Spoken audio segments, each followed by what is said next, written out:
Welcome to the Cauldron of Curiosities. Good morning. Welcome to the Cauldron of Curiosities. I'm actually doing this on a video which I will convert to an MP3. So if you want to watch this, come along to YouTube. And I do have a YouTube channel, the Cauldron of Curiosities podcast, because I wanted to let you see what the weather looked like here. It's a little bit wet right now, but we're by the coast in a place called Irvine.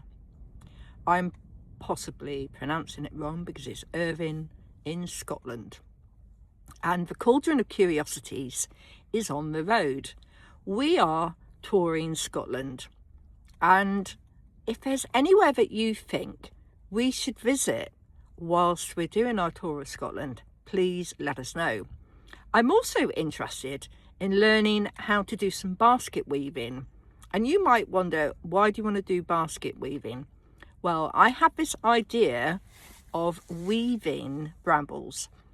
And for those of you that have listened to the podcast last year when I did the merry month of May, looking at the different things in the Cornish hedgerows, I felt brambles had a lot of uses. And one of them is to weave baskets out of the long green runners. And I'd like to be able to know how to do that. So I thought I'd start. So if there's anywhere running a basket wear course in Scotland that I might be heading in that direction, please do let me know. Anyway, I was asked about the podcast twice since I've been in Scotland, which is probably more than has happened in the last year in England. I don't normally get very many questions asked. I have got a QR code on the van, and there's a slightly worn out sign on the back door. But we did pick up a couple of followers yesterday who found the podcast, and they found my number and they sent me a text, which is really cool. So unfortunately, I think I was slowing them down a bit because we were on the scenic route. So there's a route from Gretna Green, which is called the Galway tourist route, and it's got the Scottish thistle on it.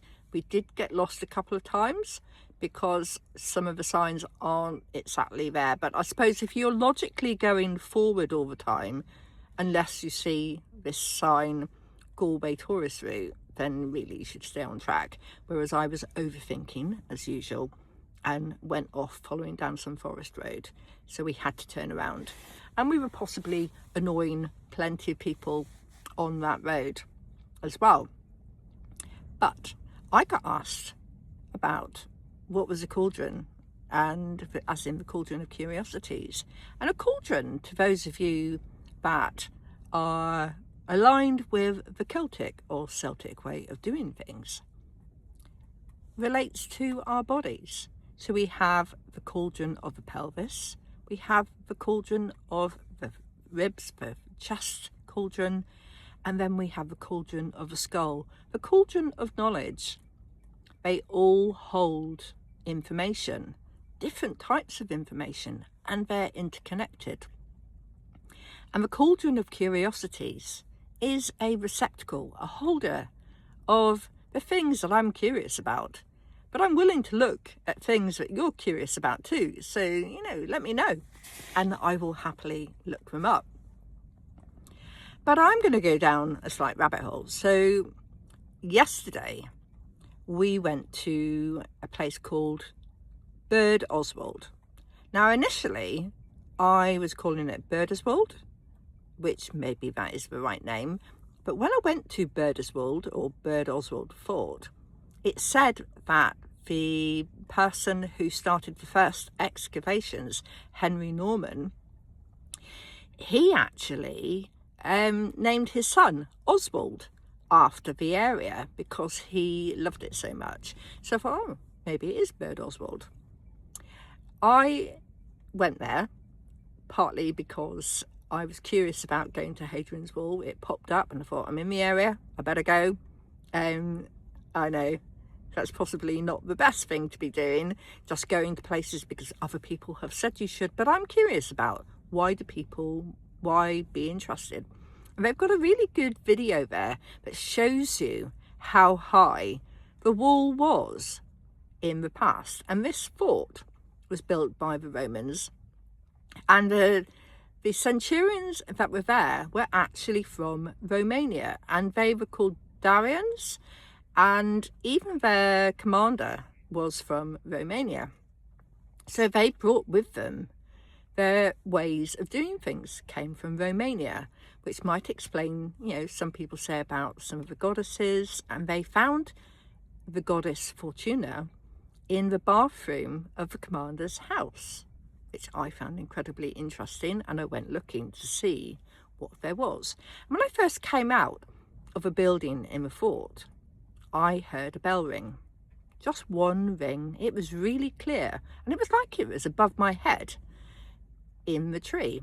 And I turned around to the couple behind me and I said to them, "Did you just hear a bell ring?" And they went, "No," both of them. And then the woman said to me, maybe it was a bird mimicking the sound of a bell. And I thought, I don't think my hearing's that bad. I know I'm supposed to wear hearing aids, but a bell's a bell.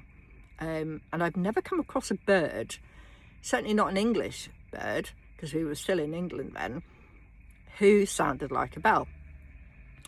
So I said, okay, thank you. She probably thought I was crazy as two frogs. And I carried on my way. I left an offering for Fortuna in the commander's house because I found a red brick, which was unusual. It's set apart from all the rest, and it felt the right place, especially as it was a new moon in Taurus, and I was setting my intentions for the next month, which was to attract the abundance that would allow me to be more creative. And I was hoping this was going to work. Anyway, we carried on, Bumble and I. He was on the lead because there's plenty of sheep, and one of the sheep actually stamped its foot at him. It went bang, bang, bang, stay away from my lamb. So we did divert because I didn't want to upset her. I'm not sure that he took any notice of that lamb, but I did. I knew that Mum was not happy, and so we didn't invade her space. We gave her the respect that she deserved. And we carried on around the edge. So the stone wall around the fort is still there. And we carried on, went through a gap, and there was this metal structure. That's curious. It was sort of like a triangle type shape, but thinking on it, it is the curves of it with the shape of a lyre. That's L-Y-R-E. That's a musical instrument, an older musical instrument. And down the middle were these upside down bowls that ranged in shape, and they rang when you hit them. And there was a striker there for you to hit them. And it was called a bell lyre. Now, I thought to myself, hey, just a minute. There was a possibility then the bell I heard was the bell lyre. But was it, or was it not? So I went through and I listened to the different sounds that came from the bell lyre. Now, first of all, the bell lyre reminded me to believe in what I'd heard. But it also did not create the sound I heard. And sometimes when you hear a bell ring, it can mean that your fortune is about to change and good things are coming your way. Or a change in the spirit realm, or maybe a download of information. So it felt very auspicious to me being at Bird Oswald and seeing this beautiful bell lyre. We then had a bit of a wander and we found a gorgeous hawthorn on the steep slope and sat there and watched the birds flying high over the river and breathed in the fresh air. And I thought about some of the things that you could possibly forage if it wasn't English Heritage Place. And I wondered about foraging red campion, and red campion can be used to help steep bleeding. Has any of you used red campion in your herbal work? I haven't. Normally, when I was a child, red campion was often covered with cuckoo spit, which was a type of insect which would lay its eggs in what looked like spit on the plant. And so I generally didn't pick red campions because they normally were a bit wet. But it was interesting because I've been seeing quite a few of them. And so maybe if I see some in a place that is not of interest, I will ask the plant if I can select some and dry them for my collection of herbs. And that's one of my projects at the moment, is I'm going to be collecting some herbs or buying them if that's more suitable, because I would like to have a tea offering to any guests who might like to visit me in the van whilst I'm travelling through Scotland, or on my boat when I finish renovating it, and that could take a little bit of while, excuse me. But moving on to other confirmations. So since I've been wandering around on this current bent of mine, the older trees have been showing up and going, yes, you were meant to have gone here. Yes, you're right. Oh, this is interesting. So here I am in Irving, and I'm on a beach. And I looked up, we'd walked about halfway along, I'd picked up quite a bit of litter, and I have to say I was getting a bit fed up with the amount of litter. There's loads of bins on the beach and I was the only person picking it up. But I picked it up and there were a lot of like McDonald's pops. So gathering all of those and putting them in the bin. And I looked up and it looked like a rabbit on the hill. So I decided that I was done with the litter picking and I would go and investigate the rabbit. And I thought, this has got to be the right thing to do. So my confirmation, as soon as I climbed up the sand dune, there it was. There was an alder tree there with a dog rose, two of my favourites. And I was like, Cornish hedgerow, thank you, my wonderful plants coming through and letting me know, here we are, confirming that you are on the right track. So we carried on up the path after I'd had a good smell of beautiful roses, because they were smelling absolutely gorgeous, wonderful fragrance coming from the dog roses. We found our way onto the path and up the hill, and I thought, that's not a rabbit. And we got a bit closer and you could see the curling tail of a dragon, a red dragon, curling around this mound, this hill overlooking Irving, where the sea comes in and the harbour. And this dragon is absolutely stunning. It's made out of red brick or red stone, someone's carved it, and it's got a triskelly on its cheeks. And I initially sat in the curve of her scales, and I say her scales because I asked and I said, are you a male? And I got a real sense of, no, this is a female dragon guarding that place, guarding Irving Harbour.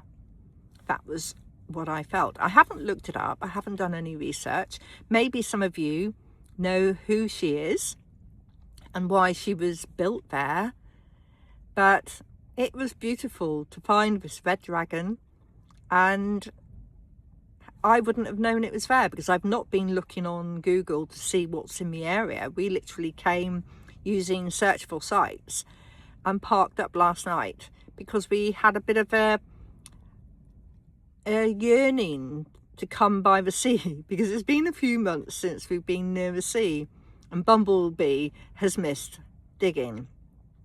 Then we had a lovely chat with a man on the way back who had 2 Airedale Terriers, and he was telling me how, after all the problems his wife's had when his mother-in-law had died with the will and having to split all the money, he said he was going to make sure he didn't leave anything. He was going to spend it all. He said, because you can't take it with you, can you?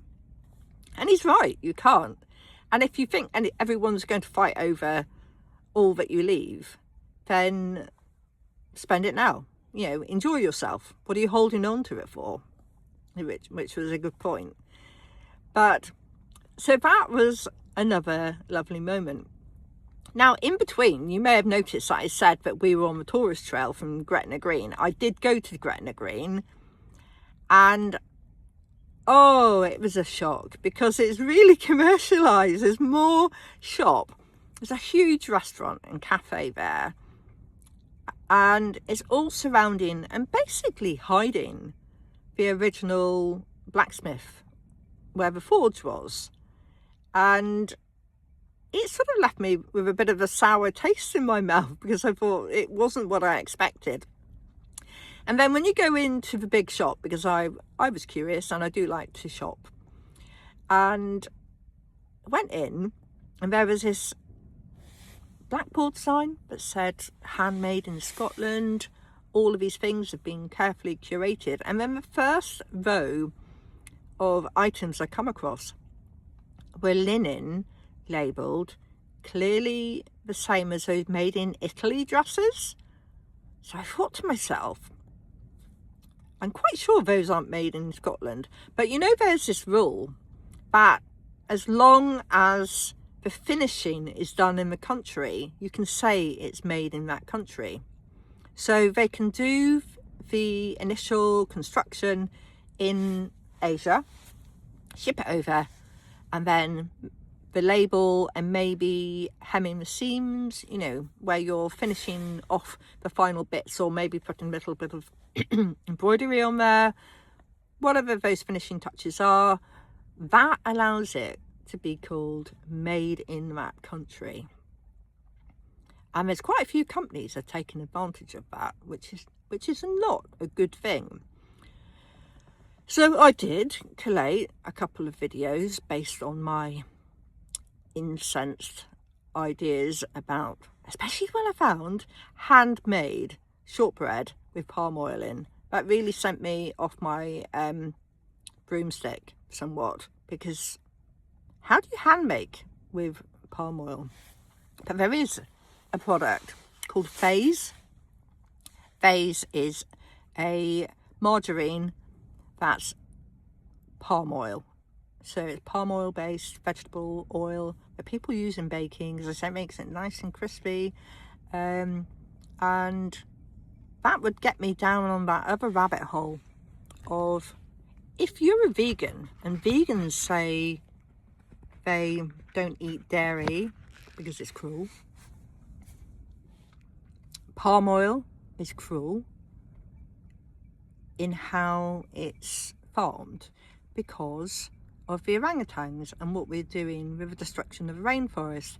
And that's one of the arguments that I often see when it comes to the vegan agenda, is it doesn't seem to take note of where vegan products are destroying the world, or destroying animals or a whole species to grow the thing that they like almond milk.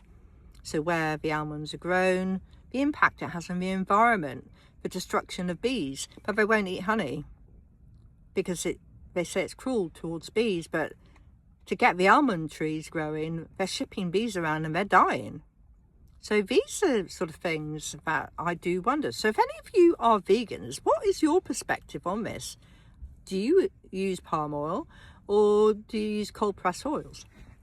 Because if you speak to my friend David Anderson, or I should say Dr. David Anderson, he will tell you that a lot of these refined oils are really bad for you anyway, and maybe you should have a look at, if you have to have an oil, then maybe it needs to be a cold pressed oil that hasn't been heated up and refined.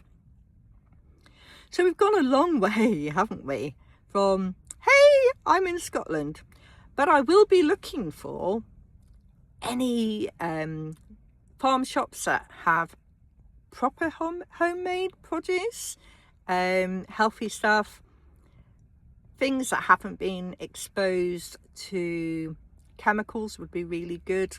I am trying to eat cleaner, because what I noticed, I stayed in a hotel recently as a birthday treat, and unfortunately the side effect of eating there, I really wasn't very well for a couple of days, and it has taken me a while to get things settled down. And the other thing, which was really helpful, where spirit really did come through, was I got a message sent to me saying to take spirulina, which luckily I had in the van.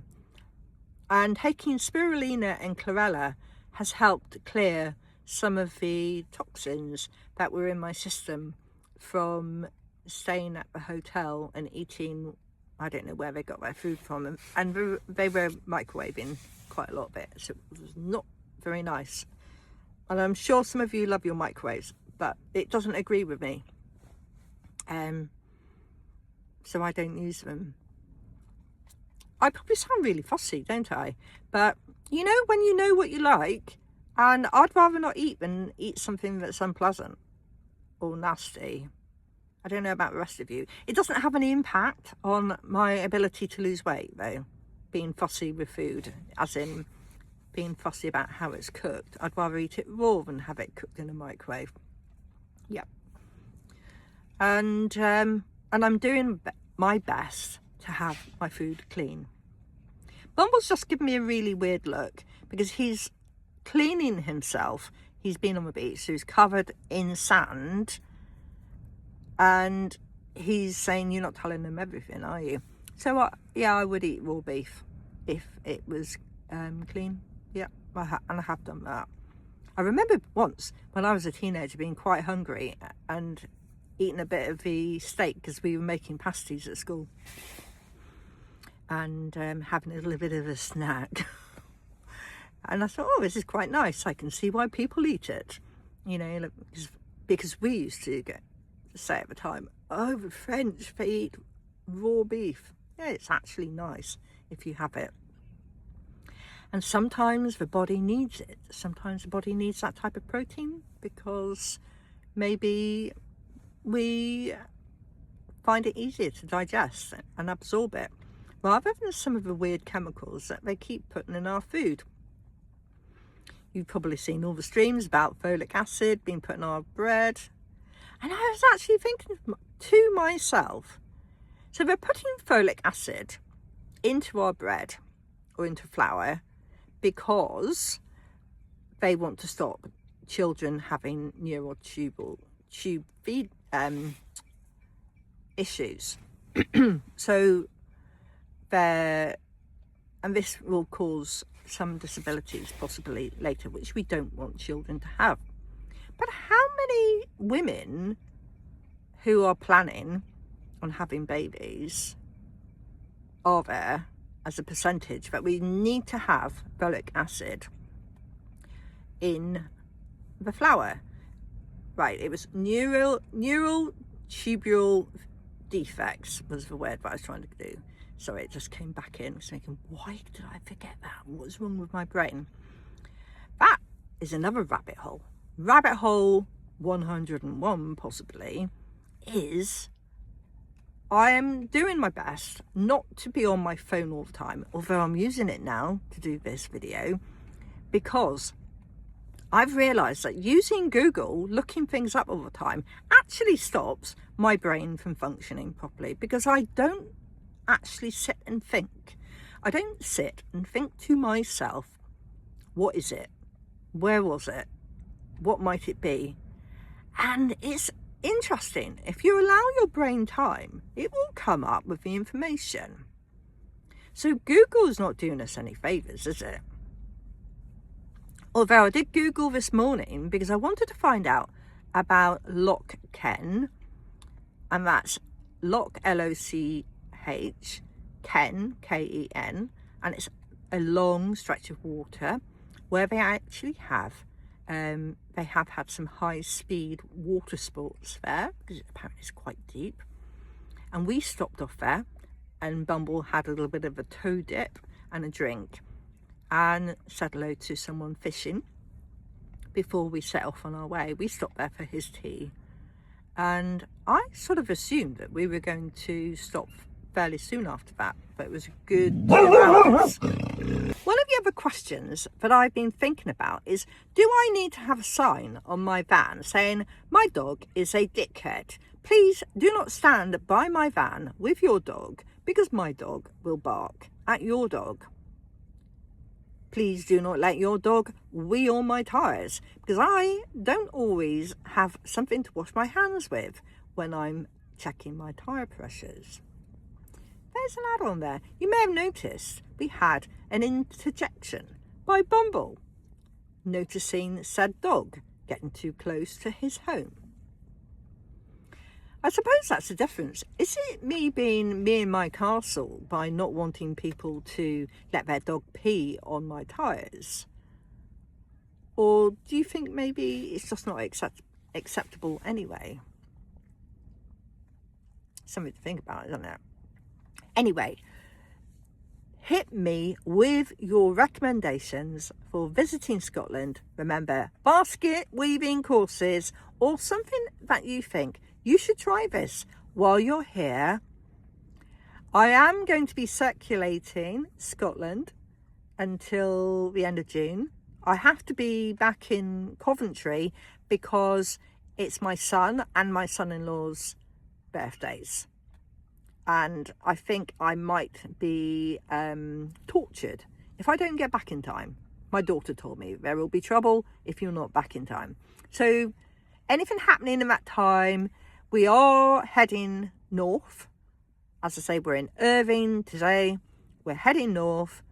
The van has got the QR codes, the Cauldron of Curiosities podcast. If there's something that you say, Sarah, it would be really good for you to come and visit this, then let me know, and I look forward to hearing from you. Now, I'm going to give my mobile number mainly because you can find it if you go on the website anyway. It's 0782 464 8643. I say again, 0782 464 8643. I'm giving it out because you might want to send me a message to say, hey, come along and have a cup of tea at this place, or this place does the best cakes, they don't have palm oil in, and or there's a whiskey tasting, woohoo, come along. Anyway, I'm hoping that I'm going to get some feedback, and I look forward to hearing from you all. Bye. Thank you for listening to this episode of the Cauldron of Curiosities. Don't forget to follow the podcast, share it with a friend, and keep your lantern handy for the next curious tale.